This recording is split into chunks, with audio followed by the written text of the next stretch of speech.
Sagittarius, hi! Welcome to Mr. Queen PH. At ito ang inyong weekly reading for July 14 to 20, 2025. If you're interested in private readings, meron tayong link sa description at sa pinned comment. Paka-check nyo na lang information kung paano mag-book for a private reading, and please subscribe to our channel to show your support. Like, share this video at comment na rin kayo kung kayo ay naka-resonate. Okay, let's see, Sag. What's your weekly energy?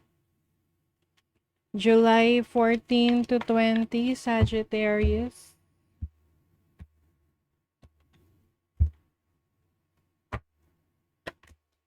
Overall energy, possible challenge, opportunity, blessing. Bottom of the deck is the Two of Wands. Okay, so this is about taking action sa mga goals mo, sa mga sinisimulan mo. Hindi mo na lang siya pinaplano ngayon, ginagawa mo na siya. Maaring merong person na nakasuporta sa'yo or may kasama ka rito sa goal na to. You have the Seven of Pentacles, the Page of Wands. Actually, no, bago mo to magawa, marami kang pinagdaanan or pagdadaan ng mga challenges, or alam mo yung parang nakaka-stress kasi may frustration sa mga bagay na gusto mong gawin, pero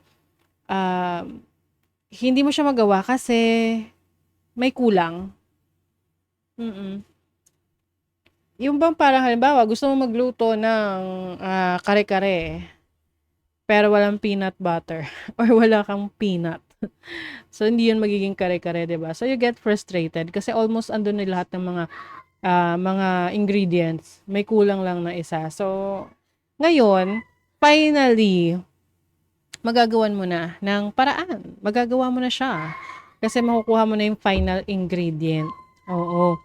Kaya ang overall energy mo rito is parang feeling mo marami kang losses, may mga nasayang na oras, panahon, efforts, resources. So, ang payo sa'yo dito is to check the other options, no? Kumbaga, tapos na yon, may mga nasayang na, wala na tayong magagawa. It's time to move on, move forward, and see or makita natin kung ano pa yung pwede nating gawin, pwede nating i-pursue, 'di ba? So, mahirap siya sa una kasi syempre lalo na kung may mga losses ka na, let's say pera, no? Marami kang ininvest. Tapos hindi mo nakuha, hindi mo nabawi. Pero it doesn't mean tapos na, 'di ba? Yun na yung katapusan kasi may iba pang opportunity sa'yo. Yun yung sinasabing rejection means redirection. So, kailangan lang aware ka sa paligid mo na may iba pang opportunities for you. Your challenge is rest, yung pahinga. Oo, so kung kailangan mo magpahinga, magpahinga ka. You owe it to yourself. And then the opportunity is the Knight of Cups. So, merong offer. I think ito na yung bagong direction na tatahakin mo. Oo, ito na yung kapalit ng mga nawala. Ito na talaga yung para sa'yo. Ito na yung redirection. And then the blessing is the Justice card, which is balance in your situation right now. So, kung ano man yung mga binibigyan mo ng attention dati, nandun ka lang nakafocus. Ngayon, ibibigay mo na rin sa iba na nangangailangan din ng attention mo. And kung meron ka mga court cases, no, since this is a blessing for you, ikaw yung mananalo dun sa court case na yan, or mas papabor sa'yo ang desisyon.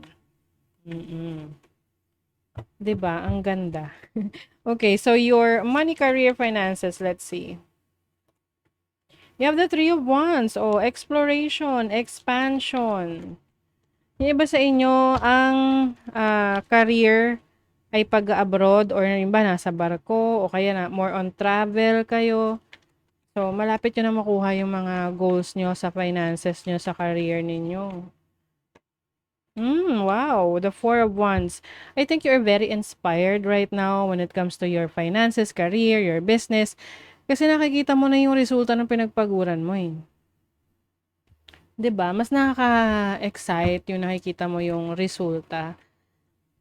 Mas na motivate ka. Yung iba nakakapagpatayo na ng bahay, 'di ba? Or nakabili kayo ng properties, meron ka kayong na-improve sa bahay ninyo, nakabili kayo ng mga appliances. Teamwork makes the dream work. So, yung iba sa inyo, you will be part of a team or a group sa trabaho or sa business ninyo, magiging part kayo ng isang community that will help your business grow. O, ito na yung balance.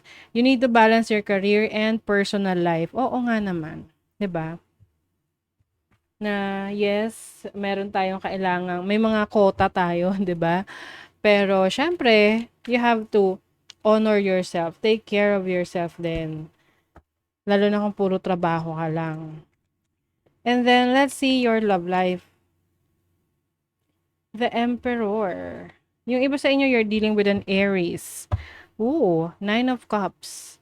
This is happiness, sharing joy, happiness. Yung iba sa inyo pwedeng may baby, no? May bagong baby sa family.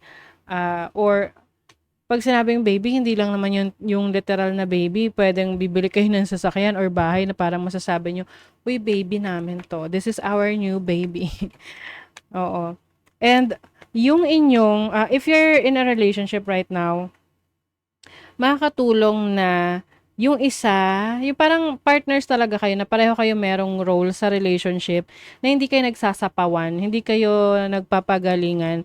Like you complement each other and you support each other. Doon kayo mas magiging successful. Unrequited love. Financial. Okay. So, yung iba sa inyo, pwedeng yung income ninyo, hindi kayo pareho kumita ng pera sa relationship.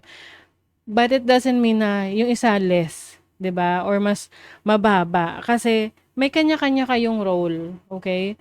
So, maaring yun yung kailangan yung i-work out sa relationship nyo, magtulungan kayo kung paano nyo mas may improve ang inyong finances together as partners. Kung single ka naman, maaring yung iba sa inyo, pwedeng meron nagkakagusto sa inyo na boss ninyo or like authority in your career or vice versa. Let's say ikaw yung boss, meron ka nagugustuhan tauhan mo. Oo. So let's see, ano pa? Self-love o conceit. Focusing on yourself. You are the source. Healthy boundaries. Some of you are going through spiritual awakening. May mga realizations ka about life. Nare-realize mo what's best for you. Nare-realize mo kung ano yung pinanggalingan mo. Kung sino ka talaga. So, you are in search of your truth. Okay? Part nung pagsa-search mo ng truth na yan is mas minamahal mo yung sarili mo. Kasi mas na-appreciate mo yung sarili mo ngayon. Ganun naman dapat. We have to appreciate ourselves. And you are also setting boundaries na hindi mo nahayaan na ikaw ay lamangan ng iba or i-take advantage yung kabutihan mo, lalo na kung lagi na lang ikaw ang nagbibigay ng pabor.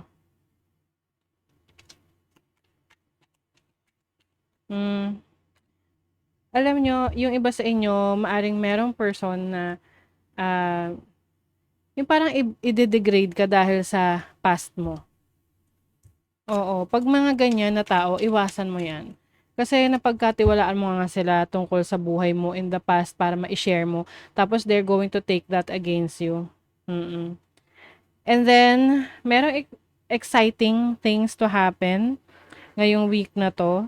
Pwedeng ikaw ay excited sa bago mong trabaho or bago mong career or bago mong idea na gusto mo pang i-explore.